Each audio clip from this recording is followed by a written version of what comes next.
I am Grady Colleen, the CapeCod.com News Center, and welcome to Sunday Journal. I'm joined today by a special guest from the Woods Hole Oceanographic Institution. Do you mind introducing yourself for our listeners? Yes, thank you, Grady. My name is Colin Reed. I'm the Director of Community Relations and Engagement at the Woods Hole Oceanographic Institution. All right, awesome. Thank you for joining me in studio today. It is a pleasure.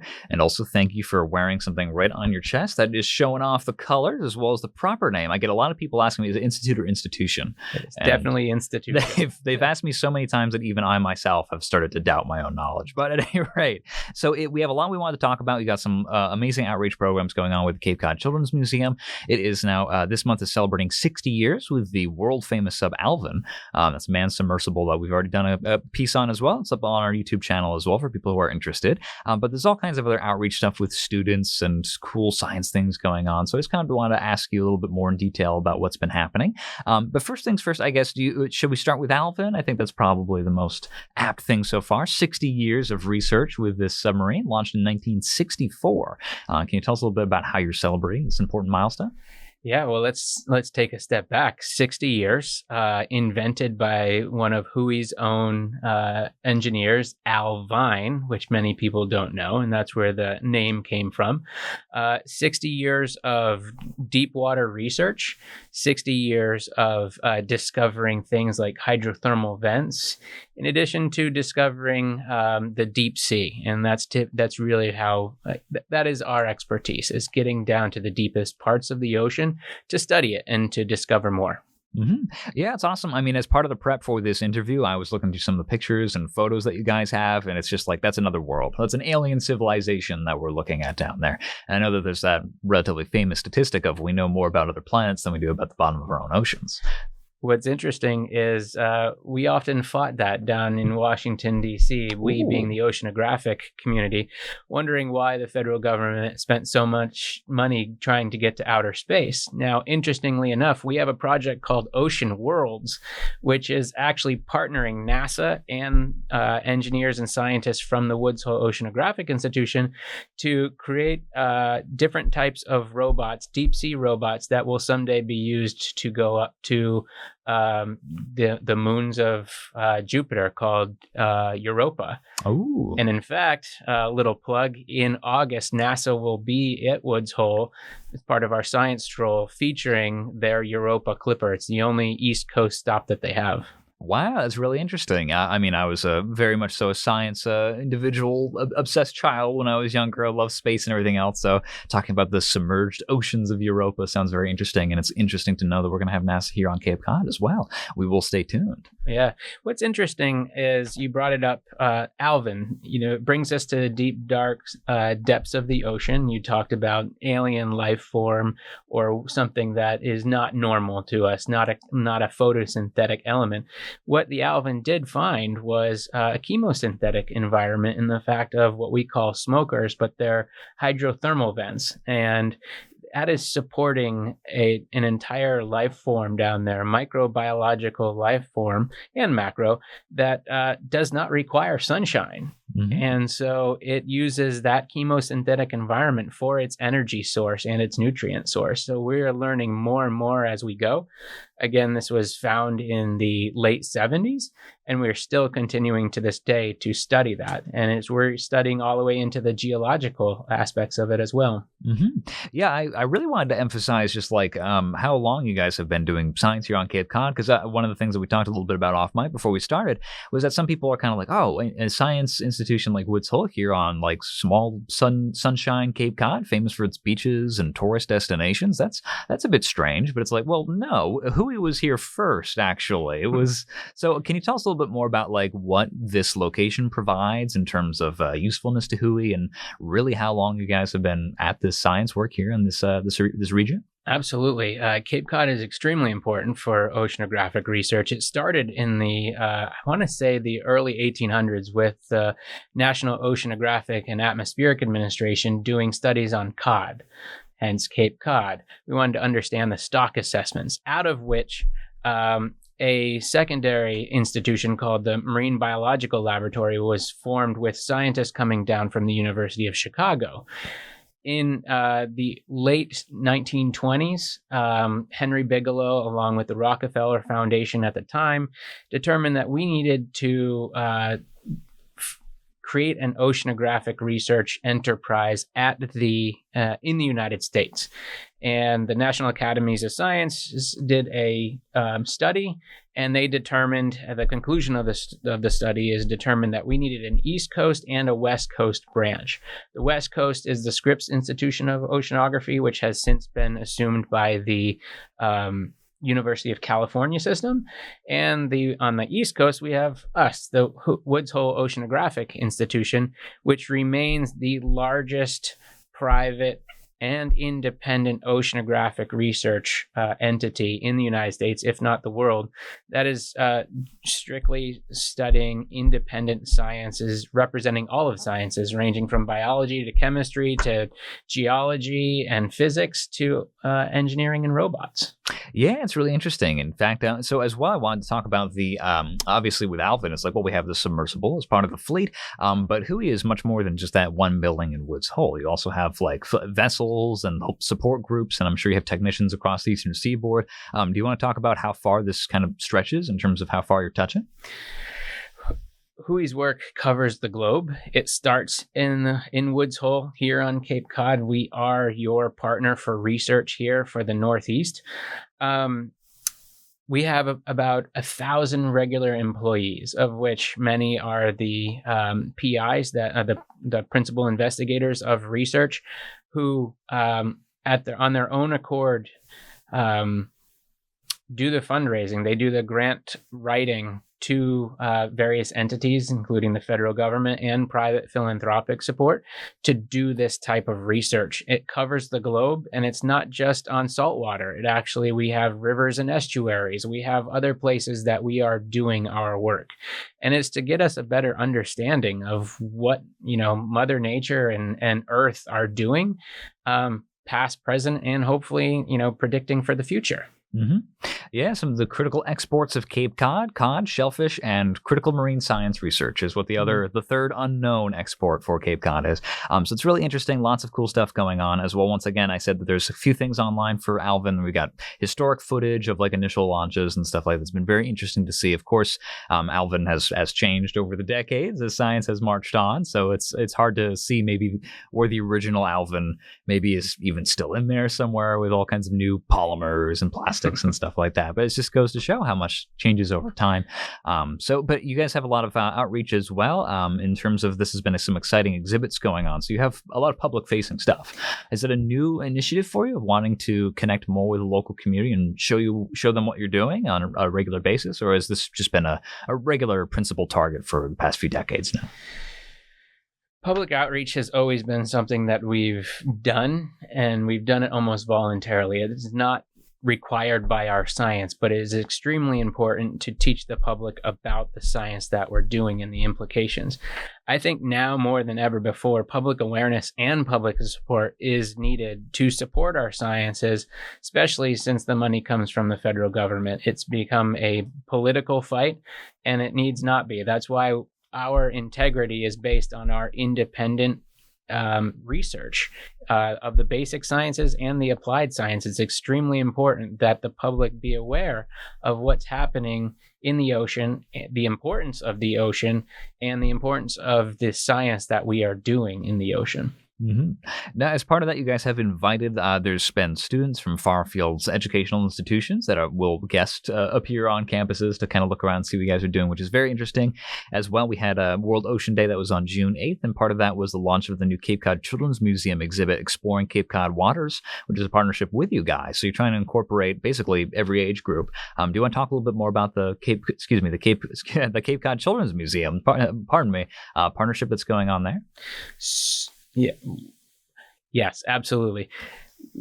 we want to touch base with students of all ages. Mm-hmm. And that spans from pre-K all the way up to what they consider gray, right? Everybody's a student. Everybody can learn. So the Cape Cod Children's Museum is a great avenue for us to get Alvin and some of our research into the hands of children that are coming to Cape Cod visiting, either or if they live here. It's a great museum, and it was just a wonderful natural partnership between science and education. And I think that's, that speaks to your original question, which is this something new for us? This is not something new for us, but we do want to pump it up a little bit more. Decades past, our research would take care of itself. But as I was saying before, now we need the public awareness and support of science. We need more scientists in this world to study, Mother Nature and planet Earth. And if we can, transition a few supporters or maybe some future scientists, that's what we want to do. Mm-hmm.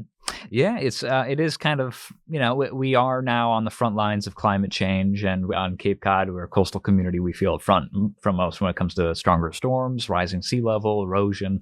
Erosion's been our new favorite buzzword here in the Cape Cod News Center. Sorry, but this is the nature of the world right now.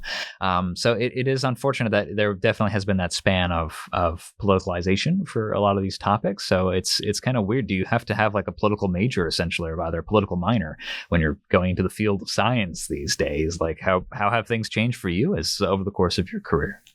Science has to speak for itself, and it must be independent, and it must be peer reviewed. And that's the importance of our research. It cannot be and should not be politicized. And it's really important. And we're seeing the effects, as you noted today, on our coasts. Sea level rise is happening. We are having some erosion issues here on Cape Cod, and it's where people can actually see it. It's as you get further away from the ocean, you see lesser effects, but it's happening, and we need to study it more. And that's our biggest call to action is, we need to understand the Earth more, and we need to do more research. Mm-hmm. Yeah, and part of that has also been, I'm noticing a stronger growing awareness when it comes to even like how people interact at a consumer level. And interestingly, part of that as well has been like a lot of the chemicals that we're used to using. I mean, people are familiar with PFAS now in our waters, but also we were talking about chemicals that break down coral reefs. And so while you were here, you brought in a couple of some of the samples of things that you guys provide through the WHOI shop, actually. So I just wanted to ask a little bit more about how maybe some of this knowledge is being utilized at the consumer level, trying to educate people more about how to be responsible in their day-to-day purchases. Can you talk a little bit more about what's in this bag? Absolutely. So the Woods Hole Oceanographic Institution does not manufacture any of this. We don't create any of this, but we're looking for ways for people to make impact by maybe having a wider selection of safer and or more delicious things on the product table, maybe alternative to what they're used to. For instance, we are working with our seaweed folks who are studying kelp and sugar kelp, and it's being used in many different forms in today's world. I was speaking once with the Legal Seafoods owner, and it seems that up in Canada, they're making gin out of the kelp. And now we're looking at spice rubs, other things that can help. But to your question directly, we found a company called Stream to Sea, which it is the only mineral sunscreen and body care that's tested.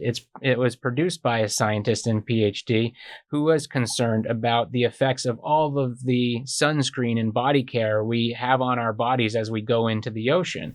And she wanted to do something about it. And so she created it. And we acquired the product. We ran it through some of our scientists just to understand better if it was true and worthwhile to do. And it is something that we're offering as an alternative. And it's called Stream to Sea. It's at the WHOI gift shop.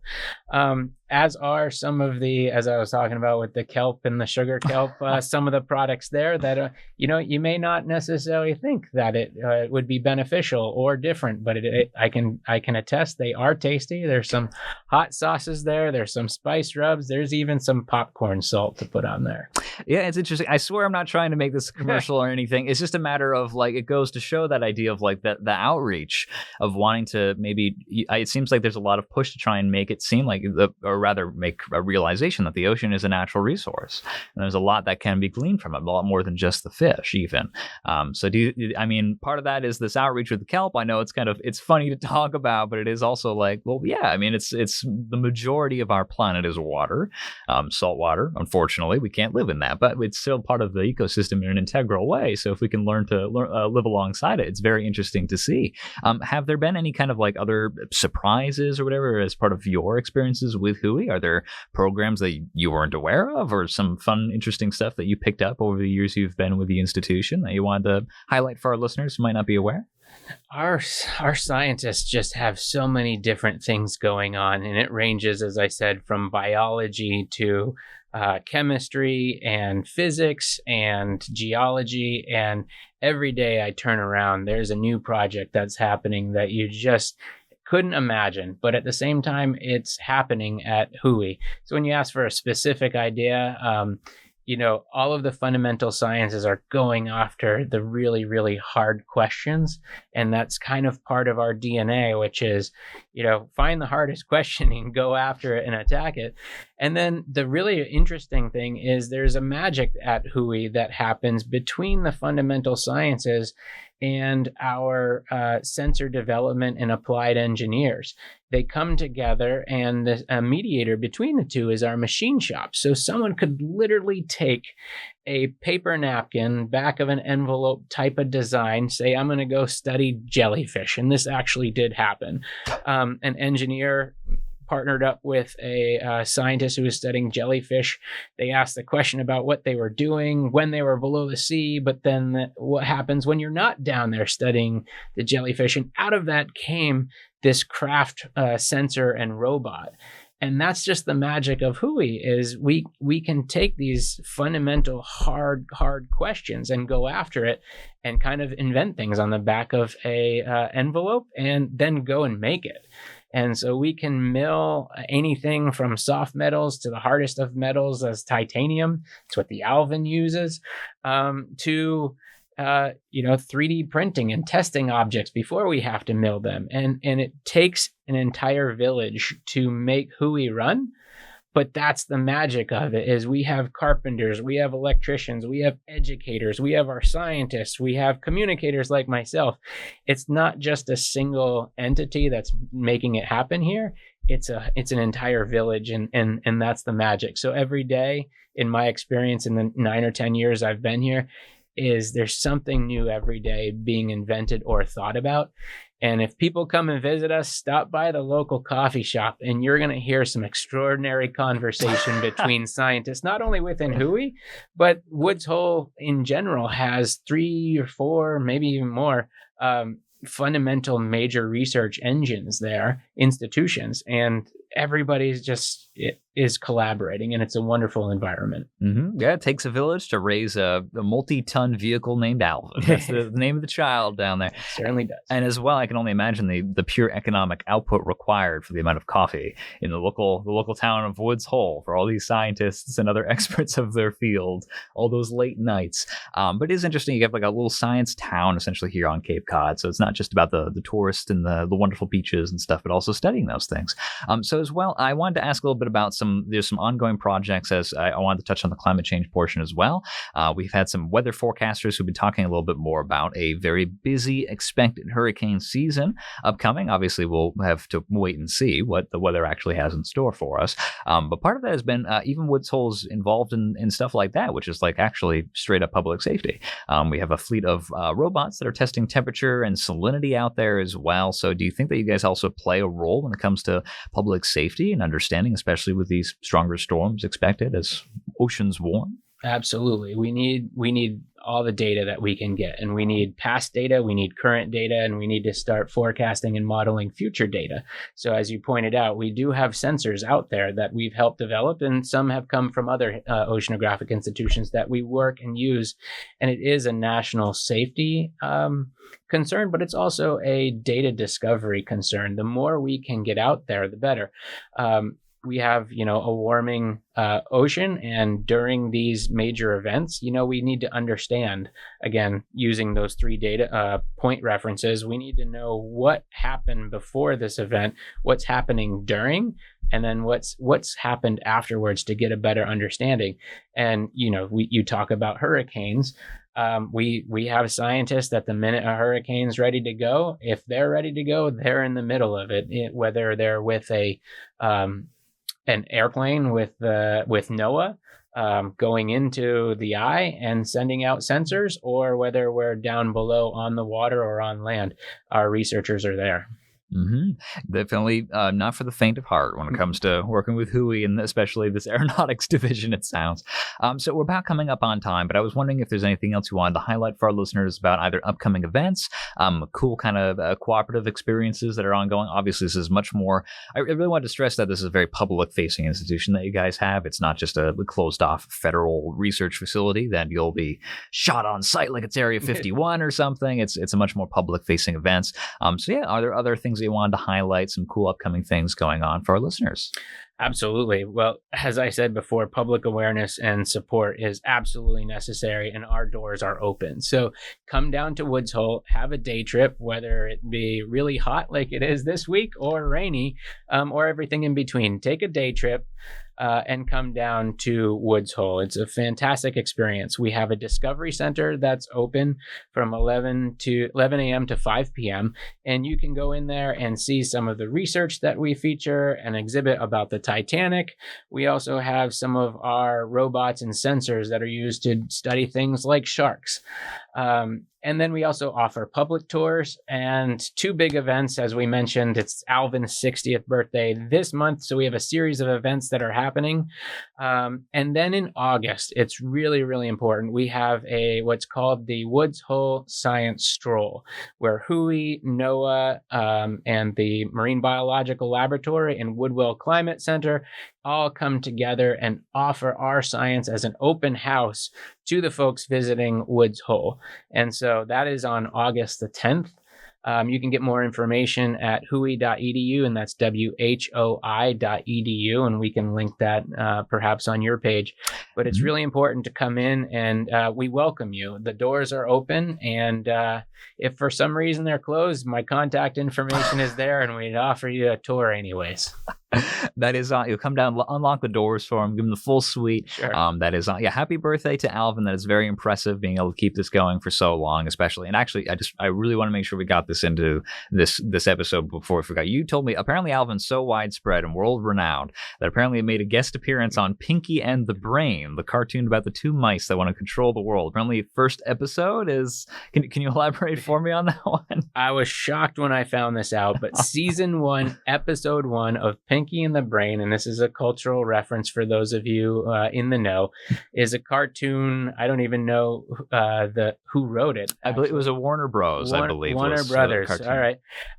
Either way, it was the 2 mice are out to conquer the world, and they wanted to do it this time by hijacking the Alvin at the Woods Hole Oceanographic Institution. They called it Institute, unfortunately, but they wanted to go to the deep, dark depths to retrieve something. And I don't know what the connection was, whether it was an interest of one of the writers of Warner Brothers or who, but it's just a fantastic cultural reference that Alvin has, with everybody, has created in the decades that it's been around. So happy birthday to Alvin, and I encourage people to go check it out, including yourself.